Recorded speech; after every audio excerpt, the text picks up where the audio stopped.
안녕하세요. 나합격 유기농업기능사입니다. 자, 우리 챕터 2 토양 생물 및 토양 오염에 대해서 알아보도록 할게요. 토양 안을 자세히 들여다보시면 굉장히 많은 생물들이 살고 있습니다. 그래서 크게 보시면 토양의 동물과 토양의 식물로 구분할 수가 있는데요. 먼저 토양의 동물, 대형 동물, 중형 동물, 미소 동물로 세 가지로 구분합니다. 그래서 여기서 보시면 이 대형 동물 같은 경우에는 가장 유명한 게 지렁이에요. 자, 우리 토양에 보시면 지렁이 많이 보시게 되는데 지렁이가 있으면 앞으로 굉장히 예뻐해 주셔야 돼요. 자, 지렁이 하트 이렇게 표시할까요? 자, 지렁이가 있는 토양은 굉장히 건강한 토양이다라고 생각해 주시고요. 그 다음에 중형 동물, 크기에 따라서 대형, 중형, 미소 이렇게 구분합니다. 자, 마이크로소프트 많이 알아보시고 계시죠? 마이크로소프트의 그 마이크로, 이게 미소란 뜻이에요. 굉장히 작은 거죠. 그래서 원생동물, 선형동물 이렇게 있고 선충류, 선형동물 안에 선충류 요소들이 이제 우리가 토양학에서 많이 이슈가 되는 요소입니다. 많은 동물들이 있어요. 그 중에서 지렁이와 선충류에 대해서 집중적으로 더 알아보도록 할게요. 자, 지렁이는요, 지렁이가 끈적끈적하죠? 그러니까 지렁이가 싸고 가는 그런 것들을 분변토라고 합니다. 분변토 따라해 볼까요? 분변토 한 번 더. 분변토. 이 분변토가 양분을 함유하고 있습니다. 그래서 지렁이가 있는 토양에 굉장히 토양에 좋구나라는 거를 느끼실 수 있을 거예요. 그래서 실제로 지렁이로 만든 토양 자체도 팔고 있기도 하거든요. 지렁이 분변토 기억해 주세요. 자, 그리고 이런 지렁이가 있으면 토양의 그런 물리적 구조를 입단화, 떼알 구조를 만들어주고요. 지렁이가 잘 살려면 pH가, 그러니까 수소 이온 정도의 농도가 5.5에서 8.5, 굉장히 넓은 범위예요. 그리고 분해되지 않은 유기물이 있어야 돼요. 막 다 분해된 건 안 되고, 분해되지 않은 유기물이 있어야 그 유기물을 누가 분해해요? 지렁이가 분해하죠. 그리고 통기성, 이런 기체가 잘 통하는 성질이 흙이 있어야겠죠. 그래서 지렁이는 어떤 역할이죠? 분해자의 역할을 하는 거죠. 그리고 지렁이 배설물을 뭐라고 한다고요? 분변토. 그래서 분변토, 이것도 우리가 토양 개량하거나 작물 생육하는 자재입니다. 그래서 뒤에서 법령 나올 때 분변토, 지렁이 나올 거예요. 자, 그 다음에 선충류예요. 우리가 지금 어디 배우고 있죠? 미생물, 동물 이런 것 중에 이제 선충류입니다. 90% 이상이 토양 깊이 15cm 이내에 성식하고요. pH는 중성 정도에서 선충이 되게 잘 자라요. 그래서 보통 얘기를 하기를 선충 때문에 작물 다 죽었어. 뿌리에 선충이 막 피해를 입혔어 라고 말하는 그 선충은 바로 기생성 선충입니다. 고등식물 뿌리에 기생해서 뿌리 조직을 공격하는 선충들이 있어요. 작물에 피해를 주죠. 자, 선충이 사실 눈에 잘 보이지 않아요. 그런데 이 선충들이 작물 뿌리에 엄청나게 피해를 준다는 거예요. 그래서 굉장히 골칫거리입니다. 근데 무슨 선충이라고요? 기생성 선충. 다른 선충도 있습니다. 부식성, 이런 것은 동물과 식물의 잔해, 유체를 먹고 사는 선충이고요. 포식성은 다른 선충이나 작은 지렁이를 먹고 사는 선충이에요. 그래서 굳이 분류하자면 작물에 피해를 주는 그 선충은 기생성이다 라는 거. 자, 이번엔 식물입니다. 대형 식물, 유관속, 선태, 양치, 이끼 이렇게 구분하고 미소식물, 마이크로, 굉장히 현미경으로 보아야 보이는 작은 식물들이죠. 독립으로 살아가거나 아니면 어디에 이제 속하거나 이제 아니면 둘 다 되거나 이렇게 세 가지로 구분합니다.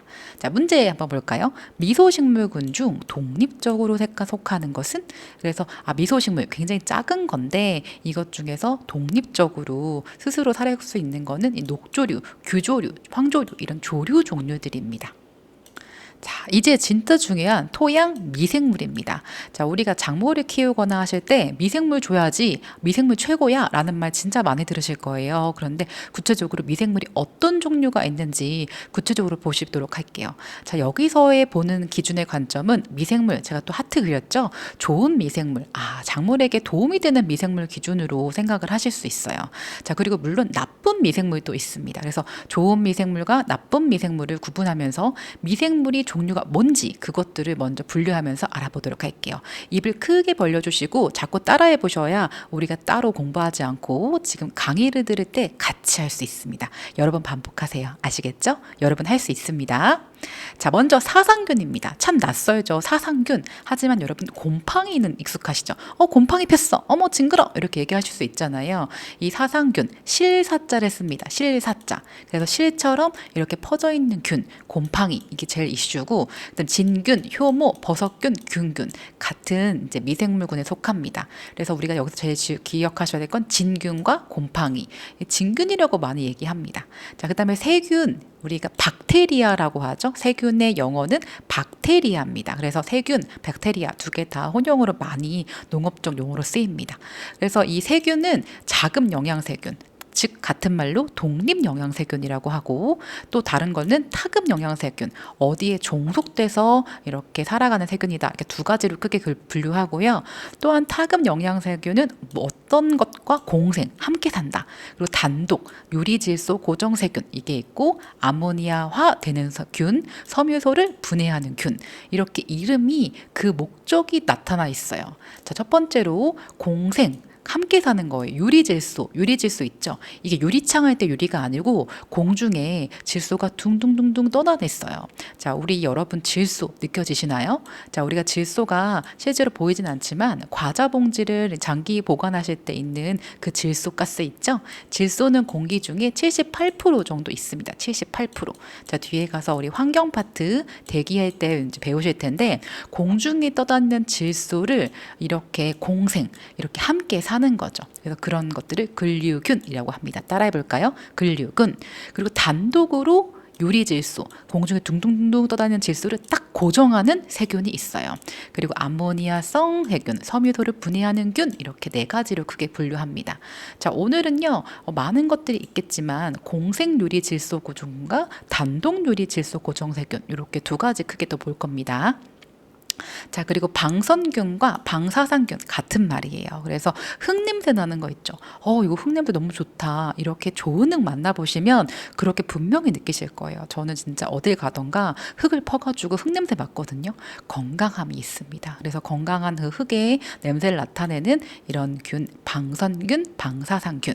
자, 그리고 조류도 있어요. 녹조류, 남조류, 규조류. 이렇게 네 가지로 미생물 좋은 쪽으로 크게 구분합니다. 자, 우리 미생물 하면 미세한 생물이잖아요. 그래서 유기물, 탄소가 있는 커다란 여러 가지들을 분해하고, 또 무기 성분, 미네랄 이런 것들을 산화, 산소를 붙이거나 수소를 붙이거나 이렇게 관여를 합니다. 자, 산화환원 계속 헷갈리시죠? 산화환원은 산소가 붙는 거, 환원은 수소가 붙는 거, 이렇게 생각하셔서 어떤 게 산화고 어떤 게 환원인지 계속 나옵니다. 아시겠죠? 그러니까 오늘 다 기억하기 힘드시면 산소가 붙었으면 산화, 산소가 떨어졌으면 환원, 이렇게만 더 기억하셔도 괜찮습니다. 잘하셨어요. 자, 그 다음에 3대 미생물 있습니다. 3대 미생물, 사상균, 세균, 방성균, 이렇게 3대 미생물이에요. 3대 미생물, 사상균, 세균, 방성균. 자, 그럼 이것 중에 개체 수가 가장 많은 거는 세균이에요. 박테리아가 개체 수가 가장 많습니다. 그 다음에 방성균, 그 다음에 사상균, 곰팡이죠. 그다음 마지막 조류. 생체량은 뭐냐면요, 바이오매스라고 해요. 특정 공간 내에 이제 무게, 중량, 에너지량, 이걸 얘기하는데, 사상균, 곰팡이 폈다, 눈에 확 보이잖아요. 그래서 다른 것과 비교해 보면 사상균, 즉 곰팡이가 가장 생체량, 바이오매스, 중량이나 에너지량이 많습니다. 그 다음에 세균, 그 다음에 방성균은 비슷하고요. 마지막 조류. 이거 암기하실 때 먼저 개체 수부터 세균, 박테리아가 가장 많고 조류가 가장 꼴등이다 생각하시고, 생체량, 무게는 곰팡이가 가장 많다. 그 다음에 꼴등은 조류가 맨날 꼴등이에요. 그래서 세균, 사상균 구분해서 알아두시고요. 그 다음에 나머지 거는 차근차근, 개체수는 세균 다음에 방성균, 사상균, 조류, 생체량은 사상균, 세균, 방성균, 조류, 이런 순서대로 나옵니다. 자, 이제 구체적으로 한번 볼까요? 저는 항상 초반에 요약을 먼저 하고 그 다음에 세부적으로 가는 게 가장 중요하다고 생각을 해요. 이제 진짜 우리가 곰팡이, 사상균, 진균 요새 볼 거예요. 자, 곰팡이, 효모, 버섯균, 균이 실처럼 뭔가 나타내고 있어요. 그래서 포자를 형성하고 주로 실 모양의 균사로 이루어진 균류고, 곰팡이면 어떻죠? 흰 솜털 같은 균사체가 보여요. 흰색 또는 회색 이렇게 돼 있죠. 아마 실제로 곰팡이 진짜 많이 보셨을 거예요. 곰팡이 폈어. 징그러워. 라고 생각 많이 하실 텐데 좋은 곰팡이도 있고 나쁜 곰팡이도 있다는 사실이죠. 자, 어떤 토양 pH, 수소 이온에 따라서 이제 생육을 하고 산성에 대해서 저항력이 굉장히 강해요. pH 2점에서 3.0 이게 강산성이거든요. 여기에도 견딥니다.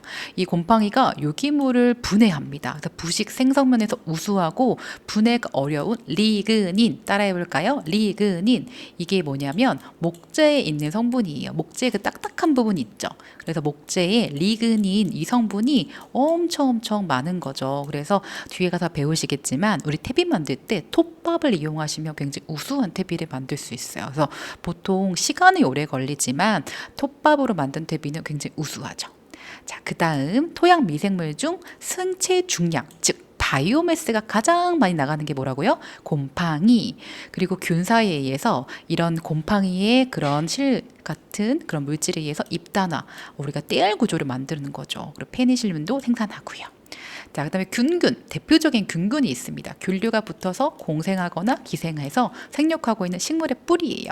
머쉬룸, 우리가 이제 머쉬룸 하면 보통 버섯 생각하시죠? 그 루트, 뿌리, 이 두 가지 합친 게 균근입니다. 상상균 중 담자균인 되게 종류가 많아요. 사실 곰팡이에도 사상균, 뭐 여러 가지 잔항균 이렇게 있는데 여기서는 균군에 대해서만 나옵니다. 나중에 여러분이 식물보호기사, 나합격에서 식물보호기사 나오게 되는데 그때 공부하시면 조금 더 심화해서 배우실 거예요. 자, 사상균 중 담자균은 식물 뿌리에 붙어서 공생, 함께 사는 거예요. 그래서 균근이란 특수한 형태를 나타내는데 이 균이 식물 뿌리에 침입하잖아요. 그러면 식물 뿌리에 근균균의 균사, 그 실이 결합하면서 균근 이런 걸 형성하는 거죠. 대부분 식물체에서도 볼 수 있고 이 균근으로부터 무기 영양분, 인, 질산 이런 비료 요소 E는 P, 질산 N입니다. 이것을 얻고 균근은 식물로부터 당분과 수분을 얻습니다. 그래서 함께 사는 거죠. 균근과 식물이요. 그래서 이 균근을 또 이렇게 세 개로 분류를 합니다. 외생균근, 이거는 목본식물, 나무에서 많이 발생되고요. 내생균근, 식물에서 발생됩니다. 그래서 요 크게 두 가지를 먼저 구분하시고 내외생은 중간이다 라고 하시면 되겠죠. 외생, 내생, 내외생, 균근 요 세 가지입니다. 자, 내외생, 외생 바로 목본 식물에서 많이 발견되는 게 외생균균. 곰팡이의 균사가 세포 밖에서 머물고 식물 뿌리의 표피 사이에 있고 외투 모양 그리고 수목의 성장을 좋게 하는 특징이 있고요. 내생균균은 광물의 광물의 안쪽에 있으면서 침입하기에 되게 좋은 그런 부분이죠. 그리고 균사는 뿌리 외부에 균사와 연결되어 있어서 기주 원래 키워야 되는 작물에게 공급을 하는 거죠. 그래서 내생균균은 작물 생장도 촉진하고 양분수도 촉진하는 그런 특징들이 있습니다. 자, 문제 한번 볼까요? 균근의 특징에 대한 설명으로 옳지 않은 것은 대부분 세균으로 식물 뿌리가 공생한다? 아니죠. 균근 네, 두 번째는 세균입니다. 앞에 찍었는데 날라갔어요. 뭐 늘상 이렇습니다. 저도 다시 하고 여러 번 반복하고 하고 있습니다. 여러분 화이팅입니다. 자, 세균 같은 말로 박테리아예요. 근데 한글로 써놓으세요. 세균 같은 말로 박테리아. 단세포 생물이고요. 세포 분열을 해서 증식하기 때문에 굉장히 잘 번식해요. 그리고 미생물 중 가장 숫자가 어떻다? 많다. 가장 수 많은 걸 고르세요 하면 세균을 고르셔야 돼요. 중성에도 굉장히 잘 생육하는데요. 황세균은 강한 산성에도 잘 견뎌요. 밑에 한번 볼까요? 세균의 종류에 따른 최적 pH, 질산균, 아질산균, 질산 환원균 있는데 다른 거는 7에서 6 뭐 요 정도 범위인데 황세균만 2.0에서 4.0 산성에 굉장히 강하죠. 이거는 거의 강산성 그 정도 범위입니다. 그래서 세균의 분류 이렇게 크게 두 가지로 자급 영양세균, 독립 영양세균 이렇게 두 가지로 구분할 수가 있는데요. 자, 먼저 한번 같이 보면 자급 영양세균이라는 거는 우리가 스스로 혼자서도 이렇게 잘 살 수 있는 것들을 얘기해요. 그래서 우리가 뭐라고 하냐면 독립 영양세균이라고도 합니다. 따라해 볼까요? 독립 영양세균. 독립 영양세균. 그래서 여기서 많은 것들이 있는데 광영양세균은 광을 통해서 영양분을 받아서 만들어지는 균, 아질산균은 아질산이 되게 만들어주는 도움을 주는 균, 그 다음에 질산균은 질산에게 되게 도움을 주는 균이고요. 황세균 아까 보셨죠? 바로 산성, 우리가 강산성에서도 잘 자라나는 세균이죠. 그래서 아질산균 영어로 니트로소모나스예요. 따라해 볼까요? 니트로소모나스, 니트로소모나스, 니트로소모나스. 질산균은 니트로 니트로박터, 니트로박터, 니트로박터. 자, 그리고 타급 영양 세균 볼게요. 공생, 함께 사는 거예요. 식물도 살고 우리가 세균도 살고. 유리질소, 유리질소가 뭐라고요? 공중에 둥둥 떠다니는 그런 질소들이에요. 그래서 질소가 대기 중에 몇 퍼센트 있다고요? 78% 있습니다. 그래서 이런 것들이 꽉 잡는 세균이 누구라고요? 공생, 유리, 질소, 고정, 세균. 근류균도 있고요. 뿌리옥 세균도 있어요. 단독 유리, 질소, 고정, 세균. 이것은 공생이 아니라 얘 혼자서 공중에 둥둥 떠다니는 질소를 꽉 잡는 세균이에요. 호기성. 나는 기체를 좋아해. 난 산소를 좋아해. 하는 세균은 호기성 세균이고요. 나는 기체가, 나는 산소가 싫어. 이렇게 호흡하기 싫어. 이런 세균이 있습니다. 그래서 호기성 세균은 아조토박터. 따라해 볼까요? 아조토박터, 아조토박터, 아조토박터. 혐기성 세균은 조금 영어 이름인데 발음하기 조금 어렵거든요. 클로스트리디움, 클로스트리디움, 클로스트리디움. 그래서 요거 오늘 아질산균 니트로소모나스, 질산균 니트로박터, 호기성균 아조토박터, 혐기성균 클로스트리디움. 한 번씩 따라해 보세요. 아시겠죠? 이거 잘 안 외워주시는 거 처음에 너무너무 당연해요. 그러니까 이거를 처음에 공부하실 때는 아니면 타자를 쳐가지고 댓글을 달아주셔도 괜찮아요. 그러면 훨씬 더 장기 기억에 남거든요. 그것도 최근에 암기법 중에 하나입니다. 자, 그렇지만 여기서 가장 중요한 게 뭐냐면요. 우리가 공생, 식물과 그 다음에 세균이 함께 사는 뿌리옥 세균, 같은 말로 리조비움이라고 합니다. 리조비움. 따라해 볼까요? 리조비움. 요거에 대해서 더 집중적으로 알아보도록 할게요. 자, 뿌리옥 세균. 하트 써놨죠? 뿌리옥 세균은 공생합니다. 뭐랑 공생하냐면 콩가작물 있죠? 콩, 알팔파, 콩가식물과 공생을 해요. 그래서 콩가식물은 이렇게 브랜디 리조비움 속에 그런 세균과 공생하는데 뿌리털이 있죠. 콩가작물의 뿌리털에 표피 속에 이런 뿌리혹 세균이 침투하는 거예요. 그래서 뿌리혹이 두둥하게 형성되고 공중의 질소를 탁 잡아가지고 암모니아를 형성합니다. 그래서 암모니아는 뭐 어떻게 되냐? 아미노산으로 만들어져요. 그래서 식물 세균에게 질소의 대사에 필요한 탄소를 공급하고, 그러니까 식물은 뿌리혹 세균에게 탄소 주고요. 뿌리혹 세균은 생물에게 질소 주고요. 그런 상황입니다. 자, 이게 보시는 게 바로 뿌리혹 세균이에요. 좀 징그럽죠. 근데 여기에서 우리가 이 세균들이 있으면서 공중에 떠다니는 질소가 비를 맞으면 땅속으로 가라앉을 거 아니에요. 그때 이런 뿌리혹 박테리아가 이 질소를 이용하는 거죠. 자, 그 다음에 방성균입니다. 같은 말로 방사상균, 곰팡이와 세균의 중간 특징 갖고 있고요. 산성에는 약하고 최적 pH는 6.0에서 7.5. 세균 다음으로 수가 많아요. 그래서 가장 숫자가 많은 미생물을 고르세요 하면 세균. 그 다음에는 뭐죠? 바로 방선균. 세 번째는 뭐죠? 곰팡이, 사상균, 마지막 조류. 자, 흙냄새 나는 특징, 지오스민의 특징이 바로 우리가 방성균입니다. 그 다음에 조류인데요. 식물, 동물의 중간 성질이고 우리 가장 오래되고 유기물 분해에는 기여는 못하지만 생산자 역할을 하고 있어요. 토양 표면에 서식하고 있으며 녹조류, 남조류, 황녹조류, 규조류 이런 것들로 구분합니다. 특히 남조류는요. 질소 고정하는 능력이 있어서 또 수도작, 즉 벼 재배할 때 또 중요하고요. 또 엽록체가 있기 때문에 엽록체가 있으면 다 광합성하는 거예요. 아시겠죠? 엽록체 있으면 광합성한다 생각해 주시면 될 것 같습니다. 자, pH 7점에서 8.2 조건에서도 잘 생육하는 세균 했을 때, 자, 우리가 탈진균 고를 수 있겠죠? 자, 황세균은 뭐예요? 우리가 산성에서도 잘 자라는 세균입니다. 자, 미생물에 어떻게 하면 잘 살까? 그래서 온도, 수분, 깊이, pH, 그 다음에 영양분, 토양 공기 이렇게 큰 테두리에서 구분을 합니다. 아시겠죠? 특히나 이제 많은 것들을 이용해서 황산화 세균인 티오바실루스는 pH 0.6에서도 활동을 하고, 그 다음에 사상균, 산성에 강하나 낮은 pH에도 활동하지만 pH 4.5 이하에서는 급격히 줄어든다는 특징이 있습니다. 특히 황세균 참 문제가 많이 나왔었어요. 낮은 산성에도 살 수 있다. 자, 이게 핵심 키입니다. 미생물을 지금 배웠잖아요. 뭐 배우셨죠? 사상균, 세균, 그 다음에 우리가 방성균, 마지막으로 조류. 이것의 유익작용과 유해작용이 있어요. 유익작용 뭐예요? 유익작용은 유익하다. 비질소 유기물의 분해를 해줘. 분해자. 분해자 역할, 그 다음에 암모니 화 만들어, 질산화 만들어줘서 이용할 수 있게 해주는 거죠. 유리 질소, 공중에 둥둥 떠다니는 질소를 어떻게 돼요? 탁 고정해서 식물이 이용할 수 있게 해주고, 가용성, 이용할 수 있게 무기 성분을 동화, 만들어준다는 얘기예요. 동화. 자, 우리 동화 작용 진짜 많이 하는데요. 보통 광합성 얘기 진짜 많이 하거든요. 탄소, 동화, 작용 이렇게 얘기하는데 이 동화라는 게 이렇게 어떤 뜻이냐면 우리가 아이동, 동화책 할 때 그 동화가 아니에요. 여기서 말하는 건 한 가지로 모여서 함께 모여가지고 뭐가 된다. 한 가지가 뭐가 된다라는 거죠.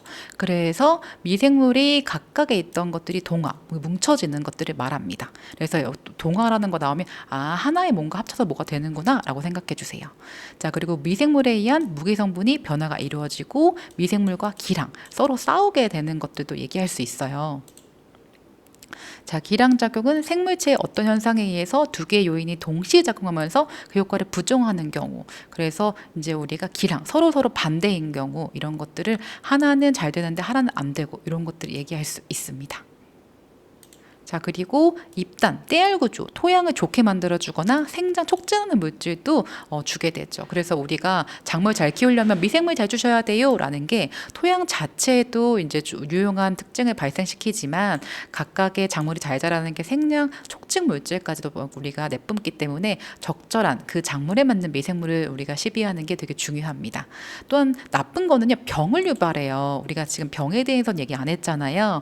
그런데 우리가 각국 우리가 이제 농약 뿌리고 하는 그런 병 얘기할 때 병을 유발할 때 이런 미생물도 얘기를 합니다. 선충도 피해를 주고 질산염이 환원 빠져나가거나 탈질, 질소도 빠져나가거나 황산염이 환원되거나 고등식물과 미생물의 양분을 서로 쟁탈하거나 유해한 동식물들이 작물에 이렇게 피해를 주거나 이런 유해 작용도 있습니다. 자, 그럼 미생물이요, 그냥 가만히만 있는 게 아니라 계속 순환을 합니다. 그래서 유기물이 어떤 식으로 변화가 되는지 그걸 보셔야 돼요. 자, 유기물, 뭐가 있다. 뭐가 틀이 있고 만물이 있다. 그래서 탄소가 있는 게 바로 유기물이다라고 말씀을 드렸어요. 그래서 유기물이 굉장히 큰 덩어리, 당, 전분, 단백질로 있다가 계속 분해가 됩니다. 조단백질, 헤미셀룰로스, 셀룰로스, 지방, 리그닌, 키틴 이런 순서대로 당, 전분, 단백질이 먼저 분해되고요. 그 다음에 조단백질, 헤미셀룰로스, 지방, 리그닌, 키틴 이런 순서대로 작물이나 뭐 여러 가지 그런 사체나 이런 것들에 대한 성분이 다 다르잖아요. 보통은 당, 전분, 단백질 요게 가장 먼저 분해가 되고 리그닌, 목재에 있던 그 리그닌, 키틴 이런 것들이 가장 늦게 분해된다는 걸 기억해 주세요.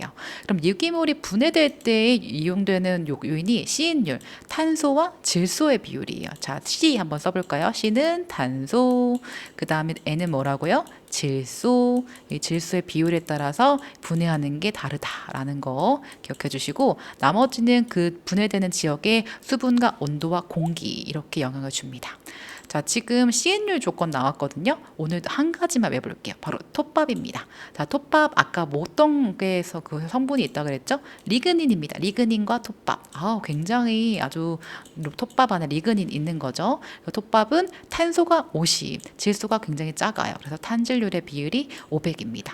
자, 우리가 탄질률, CN율 이렇게 얘기하는데 C/N 이렇게 쓸 때도 있고요. N분의 C 이렇게 쓸 때도 있어요. 이거 두 개 다 같은 말입니다. 그래서 우리가 탄소와 질소의 비율에 따라서 여러분들이 앞으로 만들 게 퇴비에 따른 분해 순서가 다르다는 걸 기억해 주세요.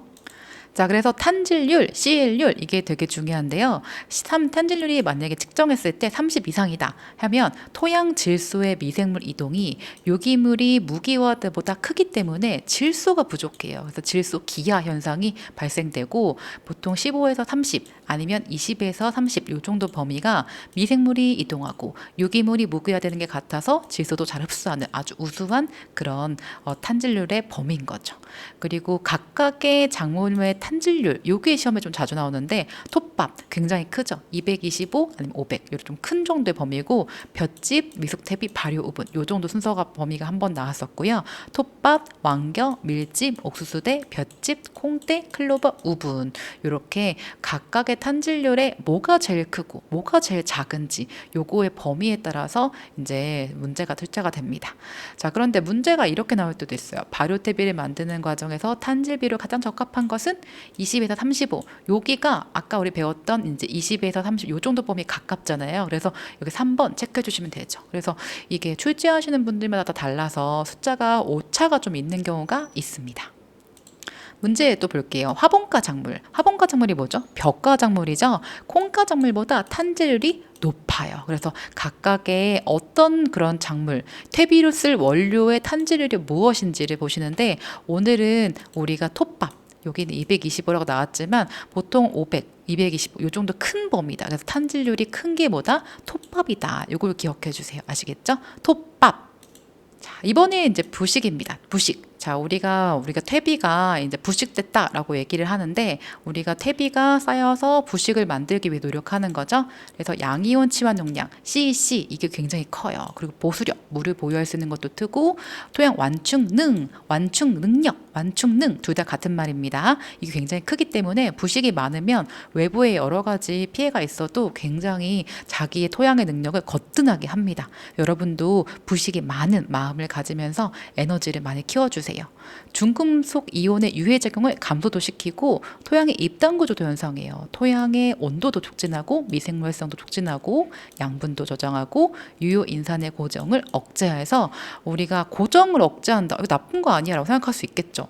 토양에 인산이 많거든요. 근데 토양이 꽉 잡고 있어요. 그러면은 이 인산이 작물한테 갈까요, 안 갈까요? 안 가죠. 그러니까 부식이 토양 중에 있는 인산을 고정 억제해서 인산을 작물한테 보내는 거죠. 또한 양분의 유효화, 양분의 유효 효과를 발휘할 수 있는 그런 촉진을 도와주는 게 뭐예요? 부식입니다. 그래서 이 두 부식을 만들기 위해서는 퇴비화가 돼야 되잖아요. 그랬을 때 퇴비화 과정의 3단계예요. 이거 같이 따라 읽어볼게요. 시작. 발열 단계, 냉각 단계, 숙성 단계. 자, 여러분 퇴비 만들고 싶다 이런 생각을 앞으로 하셔야 될 거예요. 퇴비는 우리 토양의 가장 기본적인 거든요.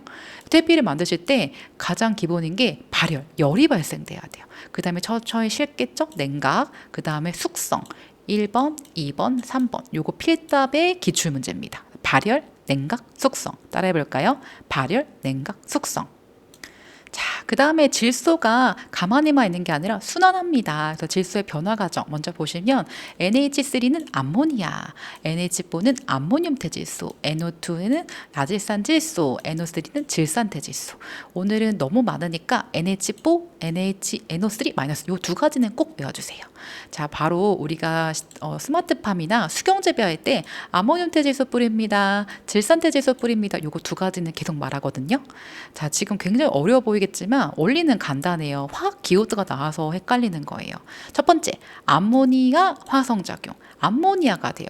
아미노산 화합물, 질소 화합물이 있는데 이게 NH3 암모니아가 됐죠. 이게 암모니화 화성 작용이에요.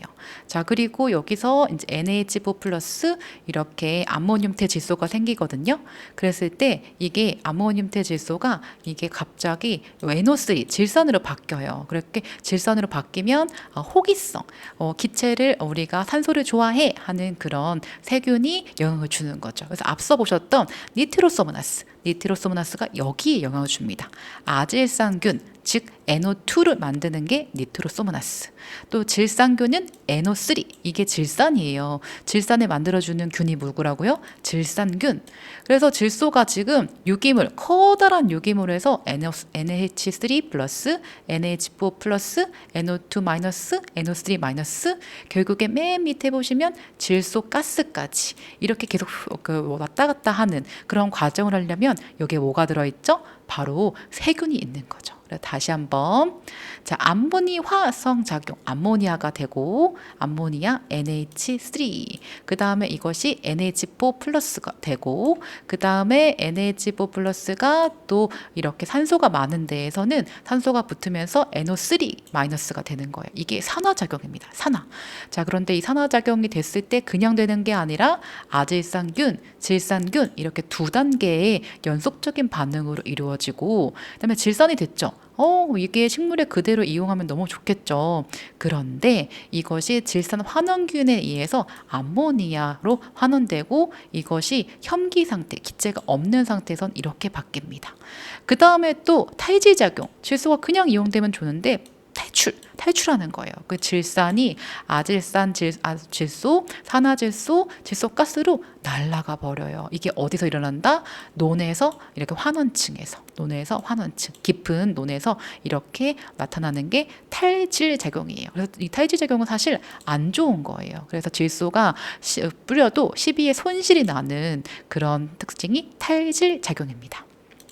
자, 근데 여기서 또 중요한 거는 질소 고정해서 우리가 식물이 이용해야겠죠. 단독 질소, 앞에서 보셨던 아조토박터, 클로스트리디움 혐기성, 이게 두 가지가 있고, 공생적은 리조비움 이렇게 있었죠. 이렇게 각각의 그런 상황에 따라서 이렇게 세균이 이용된다는 걸 기억해 주시고, 산화, 산소 결합, 수소, 우리가 이제 잃어버리는 거, 요거 두 가지 한 번 더 정리해 주시면 좋을 것 같습니다. 자, 토양 속 암모늄 태질소가 이렇게 NO3 질산대질소로 바뀌는 과정, 질산화, 질산태질소로 바뀌는 거, 이렇게 각각의 단계를 보시면 됩니다. 이거를 보시면은 정말 그만 보면 헷갈려요. 근데 이렇게 산소가 붙었잖아요, 그렇죠? 그리고 수소가 떨어졌잖아요. 다시 보시면 산소가 붙었으면 산화, 수소가 이제 붙었으면 환원, 이런 것들을 정리해서 기억해 주시면 됩니다. 할 수 있어요. 지금 처음 배우니까 그러신 거예요. 우리가 2번, 3번 반복하시면 할 수 있으니까요. 지금 강의 들으신 여러분 스스로에게 꼭 칭찬해 주세요. 화이팅!